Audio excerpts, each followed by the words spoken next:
मेरे प्रिय आत्मन, एक सवाल, एक क्वेश्चन पूछा गया है। सवाल है, धर्म विज्ञान में संबंध, रिलीजन साइंस रिलेशनशिप,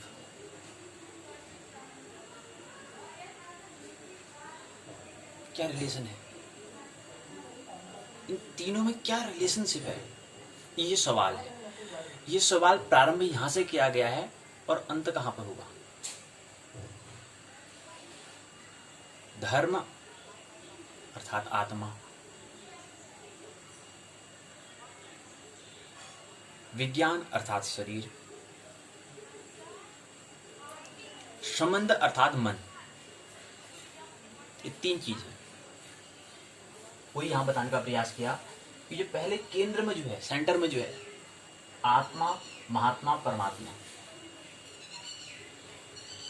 कभी भी कोई ब्रह्मांड को पूरा टेलीस्कोप जो है, दूरदर्शन से हम देख लेंगे ऐसे परमात्मा को नहीं। कितना देख पाओगे? कितना देख पाए हैं अभी तक? एक ही माध्यम है, केंद्र की ओर आ जाओ, अपनी ओर, अपने अंतर में देखो। यही से आत्मा महात्मा और परमात्मा, इसके मध्य में है मन। जो सवाल पूछा गया है कि धर्म विज्ञान, और प्रश्न भी कितना मस्त पूछा गया है जी। जिस व्यक्ति ने सवाल पूछा उसने पहले धर्म को रखा। इसका मतलब वो समझो कि जो व्यक्ति सवाल पूछ रहा है उसकी दशा क्या है, वो धर्म की, धार्मिक हो रही है, उसकी यात्रा की ख्याल रही कि सवाल में पहला शब्द क्या है? पहला धर्म शब्द है। पहले प्रारंभ शब्द, पहले विज्ञान नहीं कहा, संबंध नहीं कहा। सवाल जो पूछते ना, पहले धर्म पूछा फिर विज्ञान को रखा। इसका मतलब विज्ञान तो समझ में आ रहा है लेकिन कुछ और छूट जा रहा है, तो जो छूट रहा है वही धर्म है। फिर सवाल पूछा धर्म विज्ञान में संबंध। ये सवाल क्या बनेगा? ये सवाल बनेगा, इसको अच्छे देखें कि आत्मा शरीर में मन, वो यहां पर देखेंगे। मजबूरी है, नहीं तो अगर नहीं देख पाएंगे तो ध्यान में देखें। तो ये जो बना है, ये जब ध्यान में हुए तब ये फलन यहाँ बना है कि दूसरे मित्रों को भी साझा करना है। भाई अकेले बांटना सीखना है हमें। प्रेम क्या है? बांटो। और करुणा का मतलब है कि दान का मतलब बिना बेवजह बांटो। तो ये जो बना वो ध्यान में था, उसमें जो चित्र बना वो चित्र फिर यहाँ बना, ताकि और लोग भी तक भी साझा हो जाए और लोग भी उन्नति की ओर विकसित हो। तो केंद्र जो है आत्मा महात्मा परमात्मा, ये सवाल ही आत्मा ही से प्रारंभ होगा। तो आत्मा परमात्मा, आत्मा महात्मा परमात्मा को विशेष अंतर नहीं है। वही हमारा क्या है? सुपर कॉन्शियसनेस, कलेक्टिव कॉन्शियसनेस और कॉस्मिक कॉन्शियसनेस, वही है। थोड़ा उन्नति की, थोड़ा और एक सीढ़ी ऊपर चढ़ जाना, और थोड़ा गहरा अनुभव, और थोड़ा विराट अनुभव, और थोड़ा विराट अनुभव। वो अपनी में नहीं है, अब पूरे संसार, पूरी वसुधा, सौरमंडल इत्यादि में, गैलेक्सियों में अनुभव करना। फिर वही फिर अनुभव क्या है? ब्रह्म में, पूरे ब्रह्मांड में ही अनुभव करना। वही क्या है आगे? फिर समष्टि चेतन और ब्रह्म चेतन, कलेक्टिव कॉन्शियसनेस और कॉस्मिक कॉन्शियसनेस है। और अति चेतन सुपर कॉन्शियसनेस हमारे आत्मा है, यानी कि दृष्टा जिसे कहें।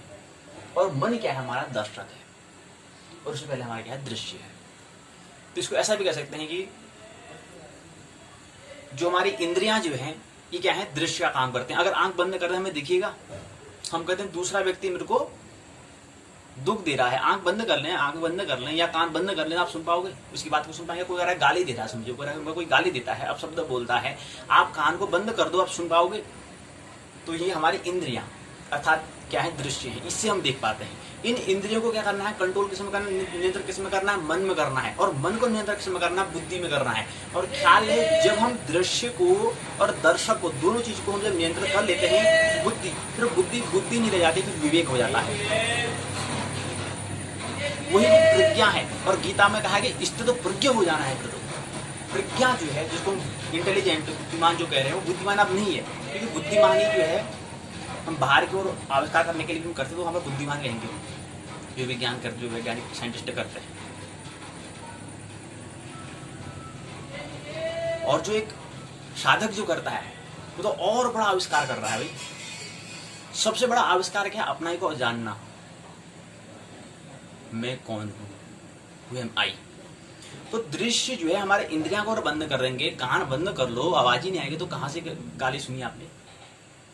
तो कुल मिलाए कहने का मतलब भाई हमारे इंद्रियों में जो हम हाथ हिला पा रहे हैं या जो भी कर रहे हैं, इसमें हमारा भी नियंत्रण नहीं है, क्योंकि मन हमारा क्या है भी, मन हमारे नियंत्रण में नहीं है। तो मन से, मन को नियंत्रण इंद्रिया में करना है, इनकी दृश्य कहें। उसके बाद मन को नियंत्रण करना है हमारी आत्मा कहें या बुद्धि कहें। तो मन के पार बुद्धि है, तो बुद्धि नहीं है, इसको विवेक कहेंगे, थोड़ा ख्याल रही, उसको विवेक कहेंगे। और विवेक जब होता तब आनंद आता है। स्वामी विवेकानंद, हम लोग स्वामी जो दीक्षित गाते उसके आगे स्वामी लगाते हैं। वो जो पुरुषों का, जो स्त्री का माँ कहते हैं। ये क्या है? दीक्षित जब हो जाते हैं तब की बात है। तो स्वामी विवेकानंद जो हमने कहा वो ऐसे ही नहीं कहा। जब हम विवेक का जन्म हो जाता तो उसके अंदर आनंद आ ही जाता है। यही फर्क है। 3 परत भारी भारी आवरण की है शरीर की, ऐसी ब्रह्मांड का भी आवरण है। उसके बाद मन है हमारे पास, उसके बाद आगे 3 आवरण और है। और आत्मा क्या है? और मन जो है किसमें है? सूक्ष्म शरीर जो है उसमें हमारा मन है। सूक्ष्म शरीर के अंदर मन है और स्थूल शरीर बाहर जो है इसके अंदर। तो जो आत्मा जो है 2 शरीरों के मध्य में है, ये हमें ख्याल रहे। अस्तित्व में 7 शरीर 7 चक्र हैं, वो ख्याल अगर रहेगा तो और अच्छे समझ पाएंगे हम। तो आत्मा क्या है? जो हमारा दृष्टा होना जो है, हमारा जो सुपर कॉन्शियसनेस जो होना है, वो क्या है? 2 शरीरों के। पहला आवरण हमारा, अब उसके पहले हमने कहा कि 4 वर्ण जो है उसको भी ख्याल रख ले। एक कपड़े में उलझे रहना, एक शरीर में उलझे रहना, एक मन में उलझे रहना, और एक क्या था? आत्मा, सुपर कॉन्शियसनेस में जीना, एक दृष्टा। हाथ को कैसे हिलाना है मेरे को कैसे चलना है। क्या कहते हैं बुद्ध? कोई अगर काम आप नहीं कर पा रहे हो, आप होश रखो, बस होश को, अवेयरनेस को। एकमात्र सनातन जो नियम है, एक लॉ जो है होश, अवेयरनेस को आप हमेशा रखो। ठंडा हो रहा है, गर्मी हो रही, चल रहे हो, कोई भी काम, उठ रहे हो, सो रहे हो, सब उसमें क्या करना है? होश को रखना है। तो सवाल क्या है? सवाल है कि प्रश्न पूछा, बड़ा मजेदार पूछा कैसे, धर्म विज्ञान में संबंध। और हमने कहा कि मन क्या है? 2 के बीच में संबंध, जो रिलेशनशिप जो है। 3 शरीर बाहर है, 3 शरीर अंतस केंद्र में है, 3 परिधि में है, और मध्य में मन है। मन क्या है? एक सेतु है, एक ब्रिज का काम करता है। जैसे हम अगर हमें एक किनारे से दूसरे किनारे में जाना है तो पुल। और विज्ञान क्या है? यही तो है। कभी एक किनारे से दूसरे किनारे में जाएं तो वहां पर हमें पुल की आवश्यकता है, सेतु की आवश्यकता है, ब्रिज की आवश्यकता होती है। तो ब्रिज ही तो मन है। अगर अपने अब इस मन को क्या करना है? बाहर के लिए अगर हमने इसका प्रयोग करेंगे तो विज्ञान का जन्म हो जाएगा, साइंस का जन्म हो जाएगा, और अंत के लिए करेंगे तो धर्म का जन्म हो जाएगा। इतना ही फर्क है बस। अब इसको थोड़ा ख्याल कर रहे हैं। 5 व्यक्ति होते हैं, 5 व्यक्ति होते हैं। एक व्यक्ति होता है, कहता भाई मैं तो क्या हूं? हिंदू हूं। एक कहता है मैं क्या हूं? बौद्ध हूं। एक कहता है मैं जैन हूं। एक तो ये स्थिति वाले व्यक्ति ये होती है। दूसरा व्यक्ति कहता है इनके मैं धर्म को मानने वाला, कहता है मैं धर्म को नहीं मानने वाला, मैं विज्ञान को मानने वाला। 2 व्यक्ति ये हुए। तीसरा व्यक्ति ऐसा होता है जो उसको कुछ पढ़ा ही नहीं है, अनपढ़ व्यक्ति, वो तो कुछ नहीं आता, ये तो जो परंपरा में चले, ठीक है भाई ऐसा करना, ऐसा करना। तीसरा व्यक्ति ये होता है। चौथा व्यक्ति ऐसा होता है जो थोड़ा तैयारी कर रहा है, थोड़ा अति हमारा जो चेतन जो है, कॉन्शियसनेस जो है, और अति सुपर कॉन्शियसनेस के मध्य में एक अवचेतन आता है मन, थोड़ा विपरीत, थोड़ा मध्य में होता है। उसको यहाँ भी विज्ञान भी समझ में आ रहा था, धर्म की ओर भी इसकी और भी खींचने और जाने की भी इसकी उन्नति की ओर जाने की लालसा है। तो ऐसा चौथा व्यक्ति होता है। और 5वां व्यक्ति ऐसा होता है जो व्यक्ति क्या है, यहाँ से सीढ़ी से 7 सीढ़ी, पहले ब्रह्म चेतन, समष्टि अचेतन, फिर चेतन, फिर अतिचेतन, समष्टि चेतन, फिर ब्रह्म चेतन तक। ब्रह्म अचेतन, समष्टि अचेतन, अचेतन, चेतन, अतिचेतन, समष्टि चेतन, ब्रह्म चेतन, तो यात्रा कर करके यहाँ पहुंच जाता है। वो तो क्या व्यक्ति क्या है? तटस्थ हो चुका है। तटस्थ में मतलब दृष्टा बन चुका है। उसको मतलब कोई दुख आएगा तो भी मतलब नहीं, सुख आएगा तो भी दुख आ रहा तो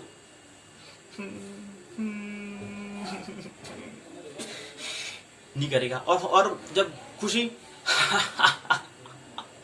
नहीं करेगा, सम बनेगा, संतुल बनेगा। एक व्यक्ति कौन कर पाएगा? जो सत्वगुणी होगा। इसलिए आगे जो धर्म दर्शन योग जो व्यक्ति, उसके लिए सात्विक गुण होना अनिवार्य है। और जो आगे हमारा जीव विज्ञान, रसायन, भौतिक विज्ञान के लिए राजस गुण होना अनिवार्य है। और राजसी नहीं, थोड़ा मनोविज्ञान को समझने राजसी होना चाहिए, और थोड़ा जो भौतिक जो थोड़ा बाहरी आवरण में रहेंगे वो तामसी व्यक्ति रहेगा। और तीनों गुण हमारे पास होते हैं, कभी उसकी ज्यादा बढ़ जाती है, कभी उसकी कम हो जाती है, लेकिन तीनों गुण हमारे पास होते हैं। लेकिन सत्व गुण प्रधान वाला व्यक्ति क्या है, धर्म दर्शन योग को समझिएगा, वो जन्म कुंडली में होता है। वो हॉरोस्कोप जो है जन्म कुंडली में देखता हूँ, जन्मते हुए ग्रह को, ज्योतिष को समझने का एक आयाम जो है, उससे समझ में स्पष्ट आ जाएगा कि ये व्यक्ति मेरी बात को समझ पाएगा, नहीं समझ पाएगा। अगर इतनी वैज्ञानिक लॉजिकल अगर हम लेके चलेंगे तो हम 100 व्यक्ति हैं, 100 व्यक्ति में कौन व्यक्ति मेरी बात को सुन पाएगा? वो 100 में से हम उसी व्यक्ति से बात करेंगे जो व्यक्ति का गुण क्या होगा, सदगुणी होगा। तो प्रकृति क्या है, खाली फिजूल का व्यर्थ। और जो तामसी व्यक्ति है, प्रधान अगर है, तो उसको समझाने बड़ा श्रम लग जाएगा, कुछ और तरीके हमें बताने पड़ेंगे। इसलिए 3 वर्गों में इसको बांट देंगे। 100 व्यक्तियों को क्या करेंगे, 3 वर्गों में पहले ही बांट देंगे। ये जन्म कुंडली में होता है, ये हॉरोस्कोप में होता है। और समझ में नहीं आएगा तो फिर कहाँ से, वो खाना क्या खाता है, क्योंकि वही शरीर में लगेगा, फिर ऐसी ही सोच बनेगी, फिर वही चिंतन करेगा। फिर ये वैज्ञानिकता हमें करनी पड़ेगी। अब 100 व्यक्ति में है, सबका गुण सब भी क्या है, अलग अलग जगह में, अलग अलग समाज में रह रहे हैं, और उनका वहाँ समाज संस्कृति कैसी है, कल्चर कैसा है, पता नहीं कैसा, वो पता नहीं है, लेकिन जन्म कुंडली से स्पष्ट हो जाएगा। तो सात्विक व्यक्ति को थोड़ा इशारा करना पड़ेगा, बाकी पहुंच जाएगा। और राशि के थोड़ा सा और मेहनत करनी पड़ेगी, और तामसिक तो बड़ी मेहनत करनी पड़ेगी, पूरा जीवन अलग तरीके से बताना पड़ेगा, शायद स्पंद फिर भी नहीं आए। क्या हो रहा है गीता में, 700 श्लोक है, 18 अध्याय है। दूसरे अध्याय में बात समझ में आ जाती सांख्य योग में, लेकिन नहीं आ रही है समझ में बात अर्जुन की। प्रत्येक हम क्या है, पूर्ण है, ये हमें ख्याल नहीं, लेकिन हमें बहुत सारे हमने क्या कर लिया, शास्त्रों को हमने कंठस्थ कर लिया है, उसको मिटाने में समय लग जाता है। तो प्रश्न जो है, सवाल जो है, सवाल को देखें। सवाल पूछा है कि धर्म विज्ञान में संबंध का मतलब होता है मन, ये आपका मन पूछना चाह रहा है। संबंध का मतलब, रिलेशनशिप का मतलब क्या है, संबंध का। अब संबंध शब्द क्या है, पहले इसको समझ लें। आप जैसे देखें कि हमने, जैसे हमारा विद्यालय, जो हम घटना कर चुके हैं उसको देखें। जैसे विद्यालय में क्या होता है, घंटी बजती है, घंटी बजती है, तो उसका संबंध किससे है, मतलब ये क्लास जो कक्षा चल रही है उसको विराम देने से, उसका अंतराल, उसको छुट्टी देने का मतलब है अंतराल, मध्याह्न अवकाश का मतलब है। जब घंटी बजाते हैं, एक वादन बजता है, दूसरा वादन बजता है, तीसरा, चौथा, पांचवा, ये वादन में जो घंटी बजा रहे हैं, इसका संबंध किससे, संबंध का मतलब समझो। रिलेशन किसे कहते हैं, संबंध किसे कहते हैं, ये समझो पहले। धर्मवाद की बात छोड़ो, धर्म छोड़ो, विज्ञान को छोड़ो, पहले जो संबंध है, संबंध किसे कहते हैं। तो संबंध वैसे, अब ऐसे ही प्रयोग करते हैं, देखिए प्रयोग करें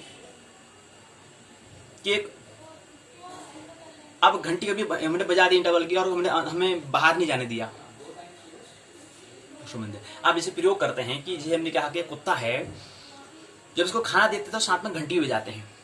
खाना दिया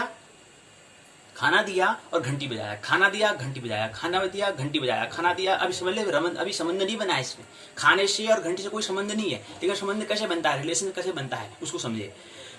खाना दिया, घंटी बजाई, खाना दिया, घंटी बजाई, 7 दिन तक ऐसे करा। 8वें दिन हमने घंटी बजाई, खाना नहीं दिया, तो लार आ गई।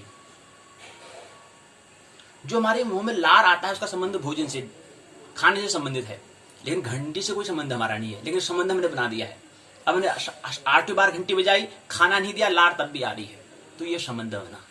तो ऐसे ही चाहे कितने ही व्यक्ति हैं, उसके अंदर क्या है, वो विज्ञान उसके अंतर्गत है, धर्म उसके अंतर्गत है, और मन उसके अंतर्गत है, क्योंकि अस्तित्व में जो भी शास्त्र होते हैं। इसलिए कोई ऐसा नहीं कहे कि मैं विज्ञान को मानता हूँ, धर्म को नहीं मानता हूँ, इसका मतलब उसकी क्या है, अब इसको विकसित होना है, अब इसको और यात्रा करनी है। इसलिए किसी को, न मैं धार्मिक शिक्षक, न मैं वैज्ञानिक, न मैं साइंटिस्ट, नहीं मैं रिलीजन से टीचर, एक पथिक आनंद मार्ग में हम जाने की यात्रा करने वाले एक यात्री हूं। इसलिए क्या करना है, शांत हो जाना, मौन हो जाना है, अपनी सुपर कॉन्शियसनेस को और यात्रा 7 मंजिला जो भवन है, इसको समझना है। वही शैतान, वही इंसान, वही भगवान। इसी के अंदर क्या है, इंसान भी है, भगवान भी है, और शैतान भी। भगवान को सतोगुणी कहा, इंसान को हमने रजोगुणी कहा, शैतान को हमने तमसगुणी कहा। वो प्रभाव हमारे खाने पीने से ही होता है। और परमात्मा, आत्मा भगवान कोई व्यक्ति नहीं है, ख्याल रहे, ये क्या है, शक्ति है। इसलिए जब भी अब हमको कुछ, हम समझो कि हम क्या कर रहे हैं, समझो विज्ञान को समझना है तो इसे समझना पड़ेगा। जैसे आप समझिए कि हम इस किताब को पढ़ रहे हैं, उससे पहले हमें क्या करना है, जब इसको उठाएंगे, ये उठा पा रहे हैं, अच्छा ये उठाने वाली शक्ति क्या है, इस शक्ति को हमें अभिवादन करना है, प्रणाम करना है। ये शक्ति कहाँ से आ रही, खाने से आ रही है, इसलिए भोजन को ब्रह्म भी कहा, ऐसे ही नहीं कहा। तो सवाल समझ गए होंगे कि धर्म विज्ञान में संबंध। धर्म का मतलब होता है आत्मा, आत्मा का मतलब होता है सुपर कॉन्शियसनेस, अति चेतन।